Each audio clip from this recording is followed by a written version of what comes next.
नमस्कार, आप देख रहे हैं देश न्यूज और आपके साथ मैं हूं रानी नागर। बुलेटिन की शुरुआत करें उससे पहले एक नजर हेडलाइंस पर।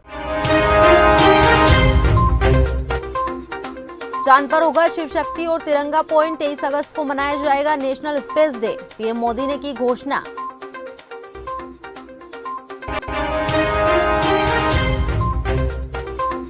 सोनिया राहुल आज से 2 दिन के श्रीनगर दौरे पर हाउस बोट होटल में करेंगे आराम। कांग्रेस ने कहा वे यहां कोई पॉलिटिकल मीटिंग नहीं करेंगे।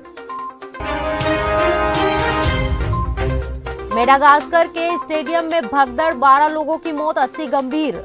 इंडियन ओशन आइलैंड गेम्स की ओपनिंग सेरेमनी देखने आए थे 50,000 दर्शक। शिवराज मंत्रिमंडल का हुआ विस्तार। मंत्रिमंडल में 3 नए मंत्री शामिल। विधायक राजेंद्र शुक्ला, गौरीशंकर बिसेन और राहुल लोधी ने ली शपथ। मध्य प्रदेश में अगले 10 दिन तेज बारिश नहीं, लोकल सिस्टम से बूंदाबांदी का अनुमान। इस सीजन में दूसरी बार लगा मानसून पर ब्रेक। अब खबरें विस्तार से। प्रधानमंत्री नरेंद्र मोदी आज सुबह 7:30 पर बेंगलुरु के इसरो के कमांड सेंटर पहुंचे। यहां वे चंद्रयान 3 की टीम के वैज्ञानिकों से मिले। इस दौरान उन्होंने टीम के सभी वैज्ञानिकों के साथ ग्रुप फोटो भी खिंचवाई। इसरो कमांडर सेंटर पर इसरो चीफ एस सोमनाथ ने पीएम मोदी को गुलदस्ता देकर स्वागत किया। वहीं पीएम ने सोमनाथ को गले लगाया और पीठ थपथपाई। उन्हें चंद्रयान 3 मिशन के सफल होने पर बधाई दी। इस मौके पर पीएम ने कहा कि मैं साउथ अफ्रीका में था, फिर ग्रीस के कार्यक्रम में चला गया, लेकिन मेरा मन पूरी तरह आपके साथ ही लगा हुआ था। लेकिन कभी कभी लगता है कि मैं आप लोगों के साथ अन्याय कर देता हूँ। बेसब्री मेरी और मुसीबत आपकी। सवेरे सवेरे आपको और इतना ओड टाइम। मेरा मन कर रहा था आपको नमन करूं, लेकिन मैं भारत में आते ही जल्द से जल्द आपके दर्शन करना चाहता था। आगे मोदी ने कहा कि मैं आपको सैल्यूट करना चाहता हूं। सैल्यूट आपके परिश्रम को, सैल्यूट आपके धैर्य को, सैल्यूट आपकी लगन को, सैल्यूट आपके जज्बे को। साथ ही मोदी ने कहा कि चंद्रमा के जिस हिस्से पर टच आउट हुआ उस पॉइंट को अब शिव शक्ति के नाम से जाना जाएगा। साथ ही पीएम मोदी ने घोषणा की कि अब 23 अगस्त का दिन हर साल नेशनल स्पेस डे के रूप में मनाया जाएगा।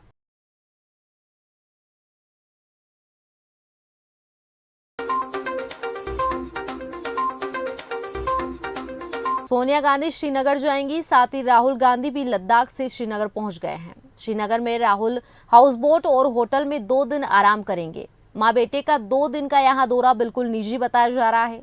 यात्रा के मद्देनजर सुरक्षा व्यवस्था कड़ी कर दी गई है। वहीं जम्मू कश्मीर प्रदेश कांग्रेस कमेटी के अध्यक्ष विकार रसूल वानी ने बताया कि यहाँ उनका फैमिली टूर है। इस दौरान वहां कोई पॉलिटिकल मीटिंग नहीं करेंगे। बता दें, राहुल गांधी पिछले 1 हफ्ते से लद्दाख में थे। यहाँ उन्होंने खूब बाइक राइडिंग।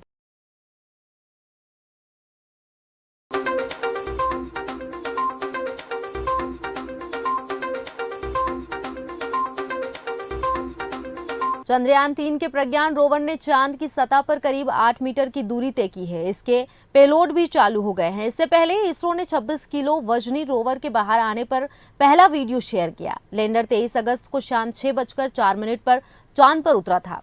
उधर प्रधानमंत्री नरेंद्र मोदी बेंगलुरु में इसरो के वैज्ञानिकों से मिले और मिशन की सफलता पर बधाई दी। बता दें, रोवर 2 सेंटीमीटर प्रति सेकंड की स्पीड से चलता है। ये 12 दिनों में लैंडर के आसपास आधा किलोमीटर घूमेगा। इस दौरान यहाँ पानी और कीमती धातुओं से जुड़ी जानकारी जुटाएगा।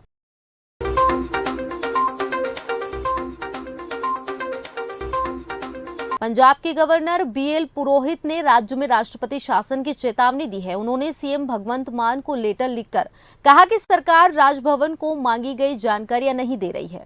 इस आचरण पर उनके पास कानून और संविधान अनुसार कार्रवाई करने के अलावा कोई अन्य विकल्प नहीं बताया। राज्यपाल ने अपने लेटर में पूछा था कि राज्य में ड्रग्स की समस्या से निपटने के लिए सरकार जो भी कदम उठा रही है उसकी जानकारी राजभवन को भेजे। अगर सरकार जानकारी भेजने में विफल रहती है तो वे राष्ट्र में राष्ट्रपति शासन की सिफारिश करेंगे।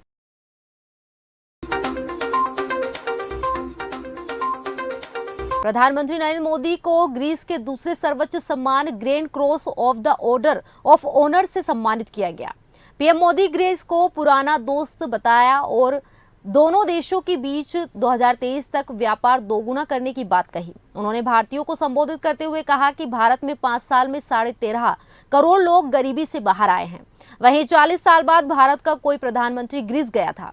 इससे पहले इंदिरा गांधी ने 1983 में ग्रीस का दौरा किया था।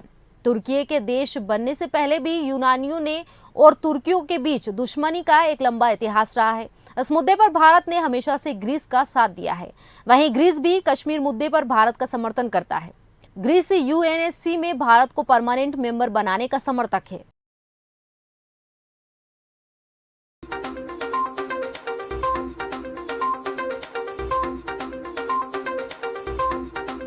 महाराष्ट्र की राजनीति में फिलहाल हर तरफ एनसीपी के टूट की चर्चा हो रही है। इस बीच एनसीपी प्रमुख शरद पवार ने अजीत पवार को अपना नेता बता दिया, जिससे सूबे का सियासी पारा और चढ़ गया।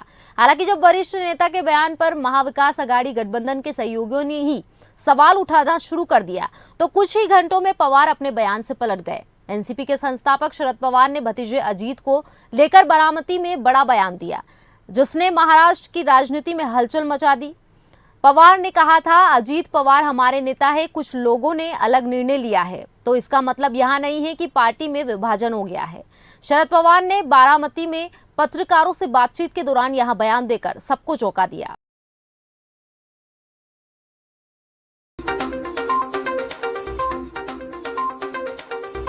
मेडागास्कर की राजधानी एंटानानारिवो के नेशनल स्टेडियम में भगदड़ मचने से 12 लोगों की मौत हो गई, जबकि 80 लोग घायल हो गए। हादसा उस वक्त हुआ जब करीब 50,000 लोग इंडियन ओशियन आइलैंड गेम्स के उद्घाटन समारोह के लिए स्टेडियम में एंट्री पाने की कोशिश कर रहे थे। न्यूज एजेंसी एएनआई ने अल अजीरा की रिपोर्ट के हवाले से यह जानकारी दी है।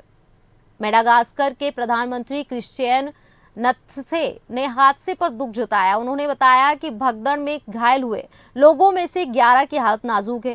फिलहाल उनका इलाज चल रहा है।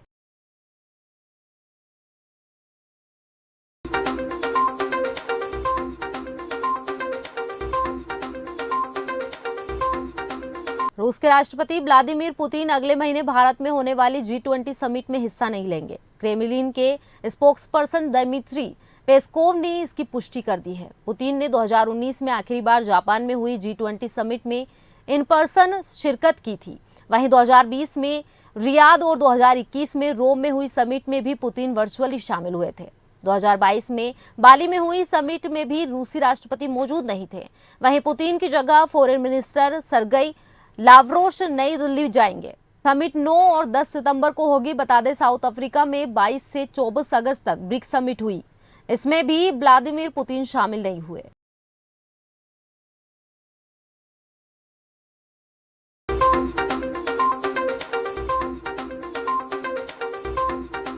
विधानसभा चुनाव से करीब 2 महीने पहले शिवराज मंत्रिमंडल में 3 नए मंत्रियों का शामिल किया गया है। तीनों को राज्यपाल मंगूभाई पटेल ने राजभवन में शपथ दिलाई। नए मंत्रियों में सबसे पहले महाकौशल से गौरीशंकर बिसेन, विंध्य से राजेंद्र शुक्ला और बुंदेलखंड से राहुल लोधी ने शपथ ली। शिवराज कैबिनेट में अब 33 मंत्री हो गए हैं। एक पद अब भी खाली है।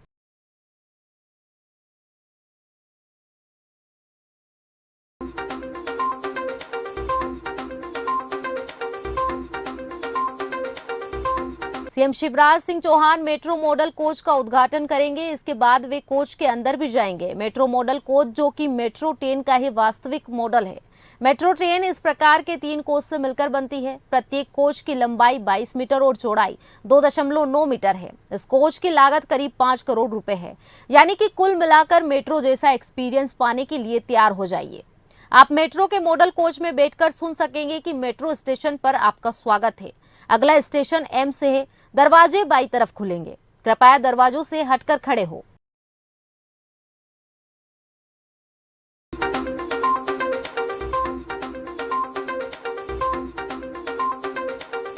मध्य प्रदेश में अगले 10 दिन तेज बारिश नहीं होगी। ग्वालियर, चंबल, रीवा, शहडोल और सागर संभाग में कहीं कहीं हल्की बूंदाबांदी जरूर हो सकती है। वहीं भोपाल, इंदौर, उज्जैन, जबलपुर और नर्मदापुरम में संभाग में भी लोकल सिस्टम से बूंदाबांदी का अनुमान है। मौसम वैज्ञानिकों का कहना है कि प्रदेश में अभी सिस्टम की एक्टिविटी नहीं है। इस कारण सीजन में दूसरी बार मानसून ब्रेक की स्थिति बन गई है। आईएमडी भोपाल के सीनियर वैज्ञानिक डॉक्टर वेद प्रकाश सिंह ने बताया कि पिछले 2-3 दिन से मध्य प्रदेश में कोई भी प्रभावी मानसूनी सिस्टम एक्टिव नहीं है। इससे प्रदेश में बारिश की गतिविधियां घट गई है।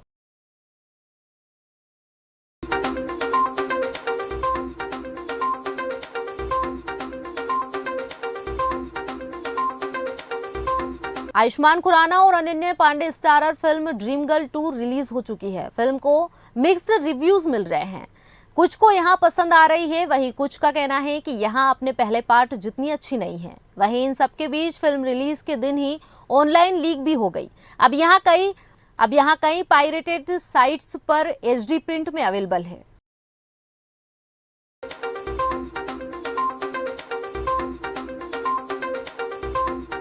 फिलहाल बुलेटिन में इतना ही। आप बने रहिए देश न्यूज के साथ। नमस्कार।